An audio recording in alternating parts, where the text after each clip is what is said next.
I never imagined the boy I raised with love, patience, and sleepless nights would one day look me in the eyes and say, "You owe me your savings, Mom. I deserve a good life now." Even now, those words echo in my head, sharp and cold, like a knife twisting slowly into the heart. For 26 years, my life revolved around my son Noah. When his father left us, Noah was only 6. I promised myself he would never feel the emptiness I felt. I became both mother and father, protector and provider. I worked in a small accounting office by day, and at night, I managed the books for local shops just to keep food on the table. Every penny I earned went toward his future. When Noah got accepted into college, I cried tears of joy. I thought, finally, all those years of sacrifice were worth it. I sold my late mother's gold bracelet, the only piece of her I had left, to pay his tuition deposit. I didn't care. Seeing him succeed was enough for me. But after graduation, something changed. He came home not as the boy who used to hug me before bed, but as a man full of pride, entitlement, and impossible expectations. He'd scroll through his phone, showing me pictures of his friends traveling to Europe, buying cars, moving into luxury apartments. "Mom," he said one night, dropping onto the couch with that arrogant smirk, "you've got money sitting in your account, right? You should help me out. I need to start my dream life." At first, I laughed softly. I thought he was joking. "Noah," I said, "that's your future money, for when you need a real home, or maybe when I'm gone someday." But he wasn't joking. His smile faded. His tone turned sharp. "You've had your life already. Don't you think it's my turn now?" I just stood there, frozen.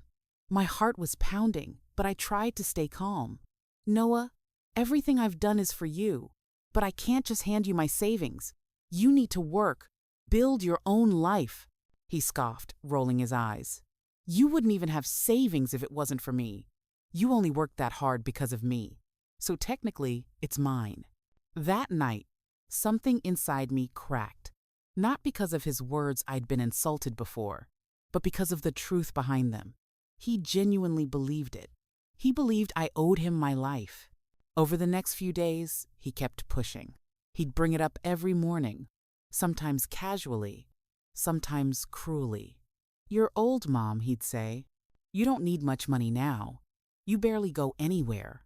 Or, "You're just letting it sit there while I'm struggling." Struggling? He didn't even have a job. He quit after 2 months because the environment wasn't inspiring. He spent his days gaming, scrolling social media, and talking about becoming an influencer. I tried to guide him gently. "You can't build a dream life with someone else's savings, Noah. You build it with your own effort." But that only made him angrier. One night, after I refused again, he shouted, "You're selfish. You've done nothing for me lately. You're just holding me back." Nothing for him lately. Those words sank deep into my chest. My whole existence had been for him. I skipped vacations, ignored my health, even turned down a marriage proposal years ago because I didn't want to confuse him with a new father figure. And now I was useless. That night, I couldn't sleep. I sat by the window, looking out at the quiet street, the hum of streetlights, the loneliness wrapping around me like an old friend. I thought of all the mothers who give everything, expecting only love in return. I thought of my mother, how she warned me once, "Don't pour your soul into someone who thinks love is a currency." I didn't understand it back then, but now I did. The next morning, Noah came downstairs, already dressed up. "I found this new apartment," he said, sipping coffee like he owned the place. "I'll need about $40,000 to move in and furnish it." I nearly dropped my cup. "40,000? Yeah," he said, casual as ever. "That's nothing compared to what you've saved. You said you wanted me to be happy. Well, this would make me happy." He walked over, placed his hand on my shoulder, and smiled. A smile so cold it didn't belong to my son anymore. "Come on, Mom, don't make this hard." Something inside me shifted. Maybe it was anger. Maybe it was grief. Or maybe it was finally the moment I stopped being afraid of losing him, because somewhere along the way, I already had. I didn't answer him that day. I just nodded and said, "Let me think about it." He seemed satisfied with that, and left for the night to stay with a friend. But I knew what I had to do. I walked into my bedroom, opened the drawer, and pulled out my old bank book. Every line of savings written there was soaked in sacrifice. The late nights, the double shifts, the loneliness. He wanted my savings? No, not this time. He'd already taken enough from me. My energy, my peace, my heart. I decided it was time I took something back. That night, as the rain tapped softly against the window, I made a decision that would change everything. I didn't sleep that night. I just sat at the kitchen table, staring at the savings ledger and the small pile of old photos beside it. Noah in his kindergarten graduation cap, Noah holding his first bike, Noah on Christmas morning hugging me like I was his whole world. I traced my fingers over those pictures and whispered, "Where did you go, my boy?" But deep inside, I already knew the answer. He hadn't disappeared overnight. He'd been fading away slowly, replaced by someone who saw me not as a mother but as an obstacle between him and his fantasy. By sunrise, my plan was forming. It wasn't about revenge. It was about peace. I wanted to free myself, and him, from this toxic loop of dependency and guilt. If he thought he could build his dream life by taking everything I had, I'd show him what life without my safety net really looked like. That morning, I called my real estate agent, Mr. Carver. I'd known him for years. He helped me buy this house when Noah was just 10. He sounded surprised to hear from me.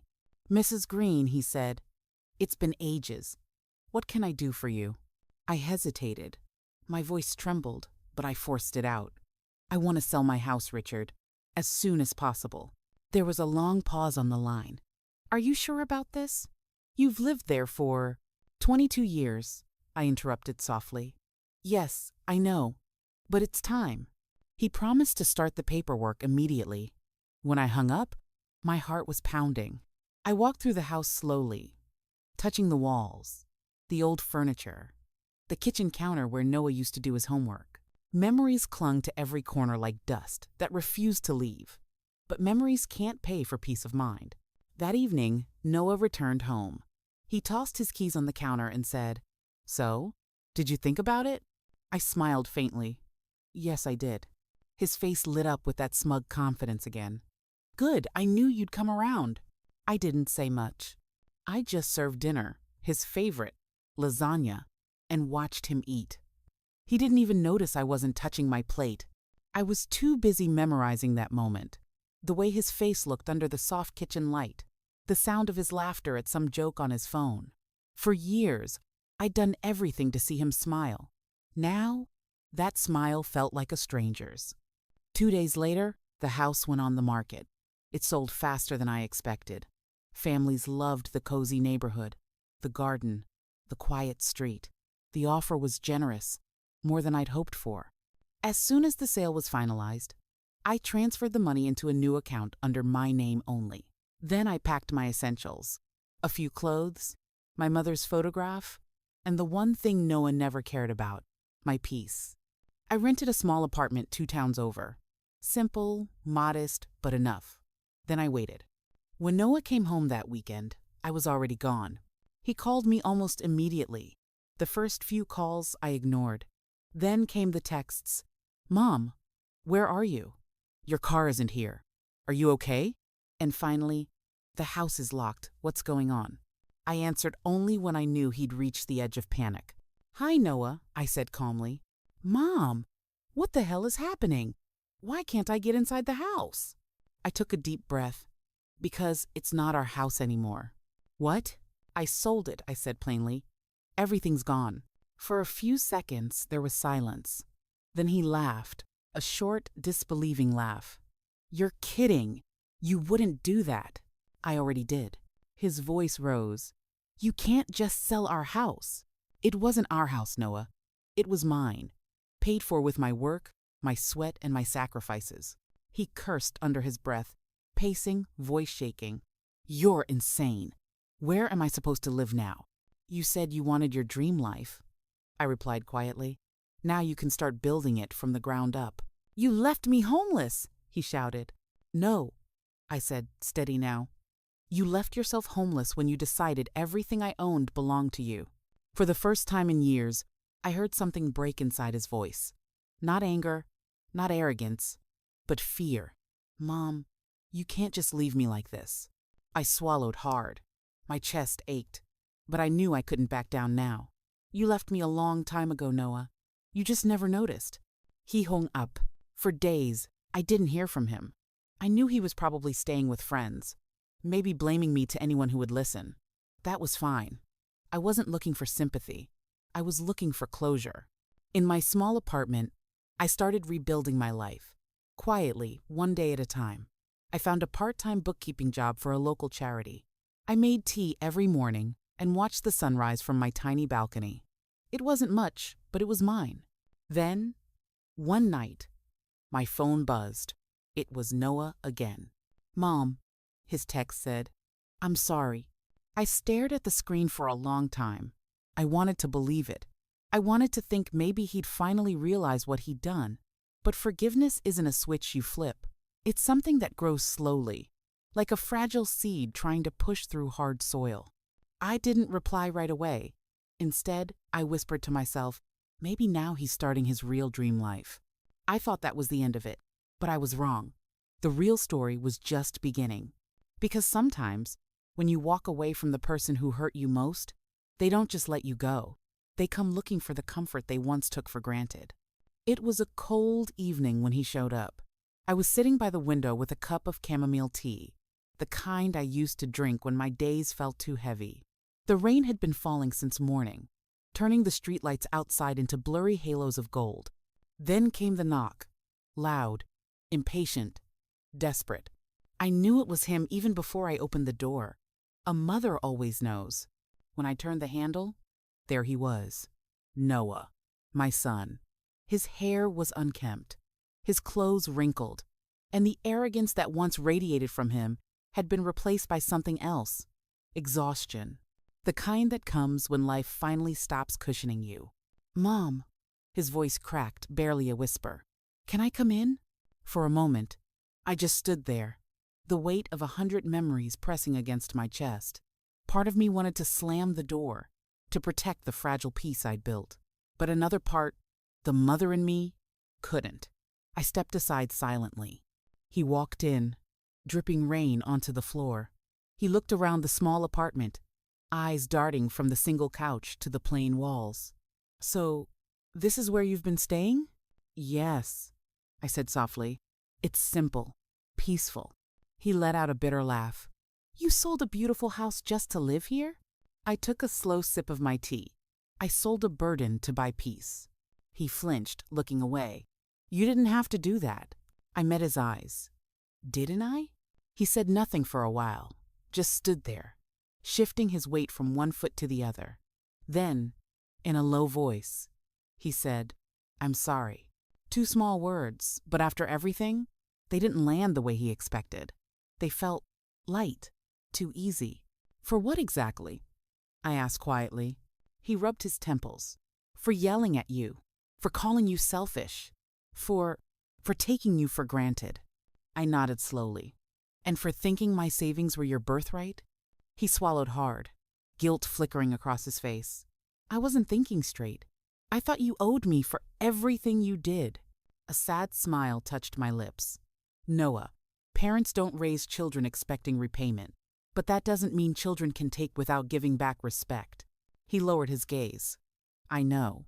Silence stretched between us. The only sound was the rain tapping softly on the glass. For the first time in years, he seemed small again. Not physically, but emotionally. Like the little boy who used to hide behind me when thunderstorms scared him. I wanted to reach out, to touch his hand, to remind him that despite everything, I was still his mother. But I didn't. Not yet. Instead, I asked, where have you been staying? He shrugged. With friends. But they're tired of me. I've been looking for a job, but no one's hiring. I ran out of money. So you came here, I said. He nodded. I didn't know where else to go. Something in my chest twisted. I'd always been his home, no matter what. And maybe that was my mistake. I never taught him what it meant to stand on his own. I stood up and walked to the window, watching the rain fall harder. You said once that I was holding you back from your dream life. How's that dream going? He was quiet for a long time before answering. It's not what I thought it'd be. Life rarely is, I said softly. Dreams built on someone else's sacrifice never last. He sat down, running a hand through his hair. I thought having money would fix everything. I thought I'd finally feel free. I turned to face him. Freedom isn't something you buy, Noah. It's something you earn. He looked up at me, eyes glassy. Can I stay here for a while? Just until I figure things out. The old me would have said yes, immediately. I would have cooked for him, cleaned up after him, and told myself that mothers forgive no matter what. But this time, something inside me refused to repeat the same cycle. I don't think that's a good idea, I said gently. His face dropped. What? You'd really let me sleep on the street? I didn't let you, I said calmly. You chose this path when you decided to value my money more than my love. He stood up, his voice rising. So that's it? You're done being my mom? My eyes met his, steady and clear. I will always be your mother. But being your mother doesn't mean saving you from the consequences of your choices. He took a step back, blinking hard, as if the words stung more than he expected.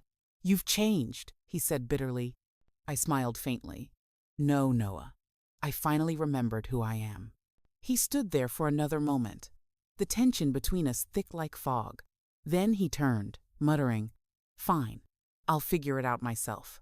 He slammed the door behind him, and just like that, the apartment was silent again. I sank back into the chair, my hands trembling. I wanted to cry, not out of sadness, but release. For the first time, I didn't feel like a helpless mother watching her son spiral. I felt like a woman who had finally reclaimed her strength. The days passed slowly after that. I went to work, cooked small meals, read old novels at night. Every time my phone buzzed, my heart skipped, wondering if it was him. Sometimes it was short texts like, I'm trying, Mom, or got an interview tomorrow. I never replied, but I read every word. Weeks turned into months. Then, one morning, there was another knock on my door. Softer this time, hesitant. When I opened it, Noah stood there again. But this time, he wasn't angry or desperate. He looked humbled. He held out a paper bag awkwardly.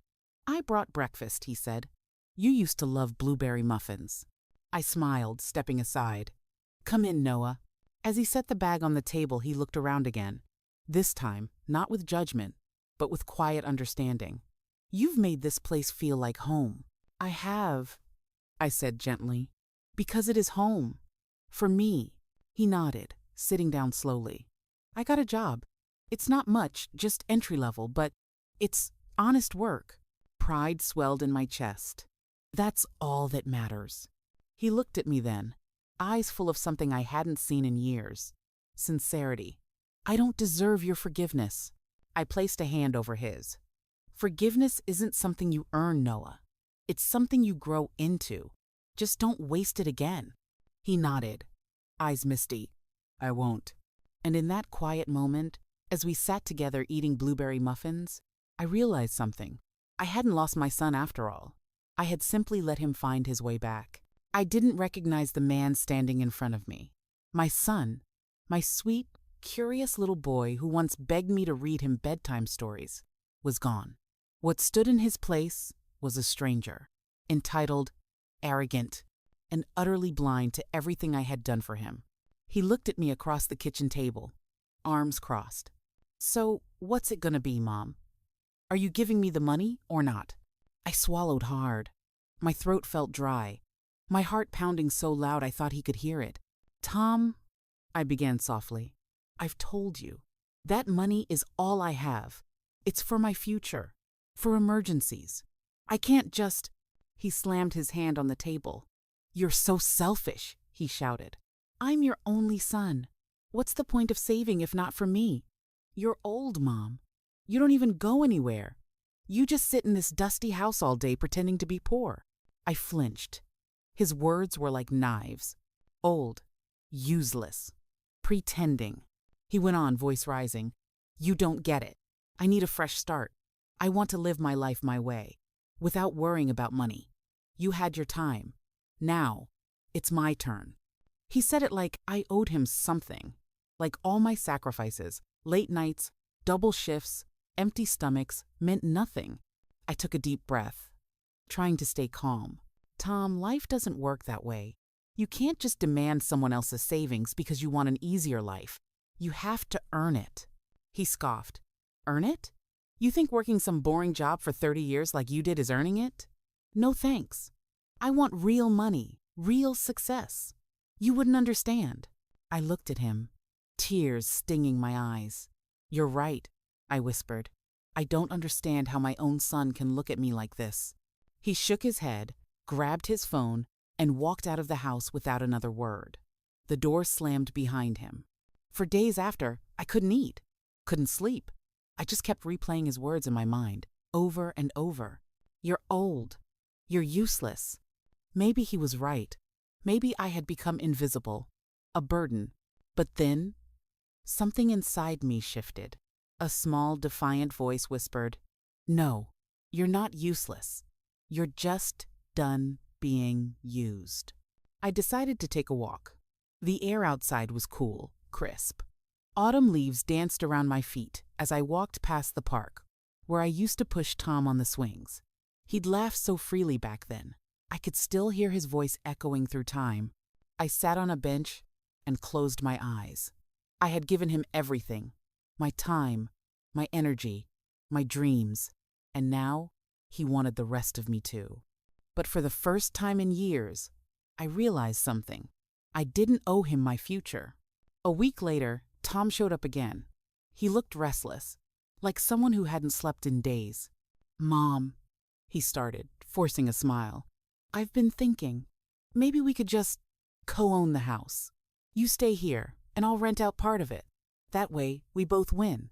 There it was again, that sly tone, that manipulation wrapped in fake concern. I stared at him for a long moment, then simply said, No, Tom, not this time. His eyes narrowed. What do you mean, no? I mean, I said slowly, I've made my decision. He scoffed. You're not serious. I met his gaze steadily. Dead serious. He laughed bitterly. You can't do anything without me, Mom. You're too weak. You need me. I stood up. My hands were trembling, but my voice was firm. No, Tom. You need me. And that's what scares you. He went quiet for a moment. Then, with one last glare, he stormed out again. That night, I sat in my room, surrounded by years of memories, photo albums, old birthday cards, and bills that reminded me of every sacrifice I'd made. My heart hurt, but my mind was clear. I knew what I had to do. The next morning, I called my lawyer. I explained everything.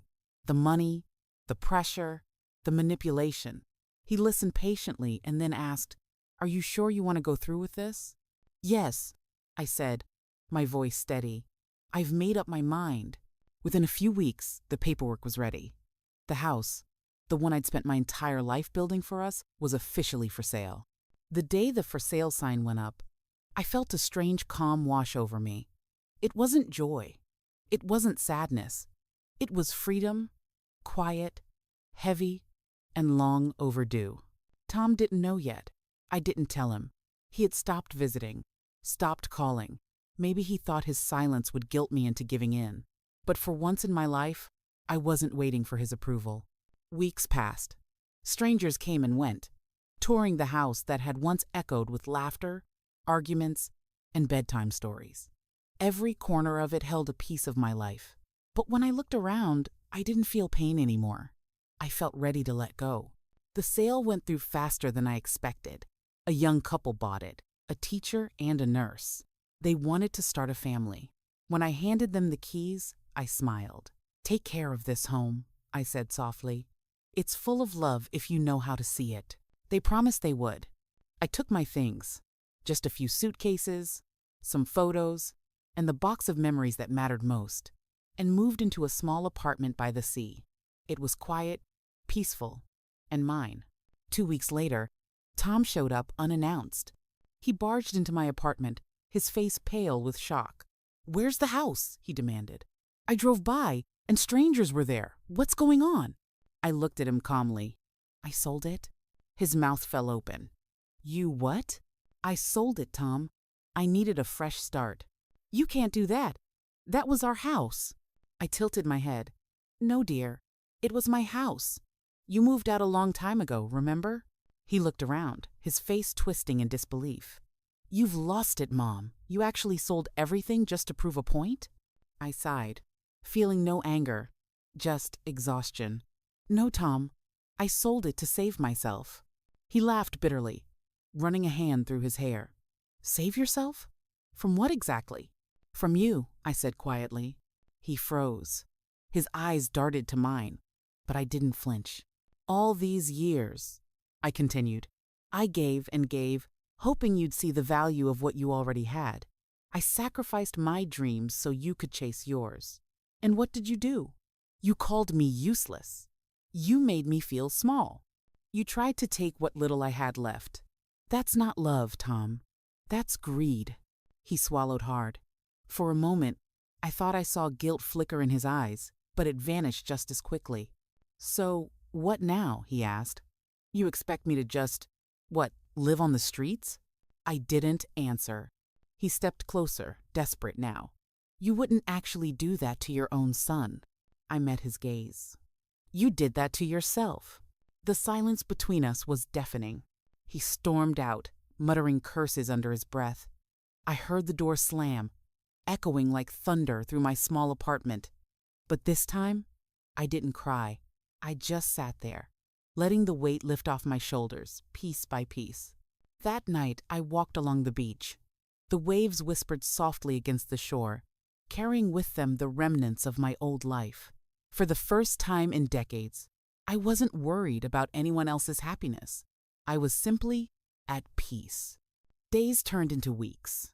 I learned to enjoy the quiet, the gentle rhythm of my own company.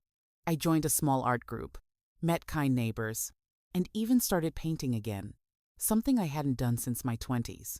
Then, one afternoon, I got a letter.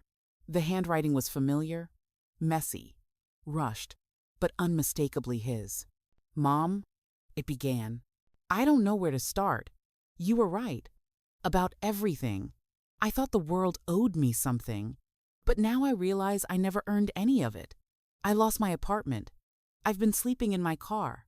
I'm sorry for the things I said. I don't deserve your forgiveness, but I had to try. My hands trembled as I read it. Tears filled my eyes, not of pain, but of release. I didn't know where he was, and for once, I didn't rush to fix it. I folded the letter neatly, placed it in my drawer, and whispered, "You'll find your way, son," just like I finally found mine. A month later, I heard from one of his old friends that Tom had found a job in another city, something small but steady. He was sharing a flat, paying his own bills, and learning to live within his means. I smiled when I heard that. Sometimes, people need to lose the roof over their heads to understand what home really means. One evening, as the sun dipped into the horizon, I stood on my balcony, watching the golden light fade into the ocean. My phone buzzed. It was a text from Tom. Mom, thank you. I didn't see it before, but losing the house was the best thing that ever happened to me. I didn't reply right away. I just stared at the message, letting the tears fall freely this time, not of sadness, but pride. Because finally, after all those years, my son had grown up, and as the last light of day faded, I whispered to myself, I may have lost a house, but I found my peace.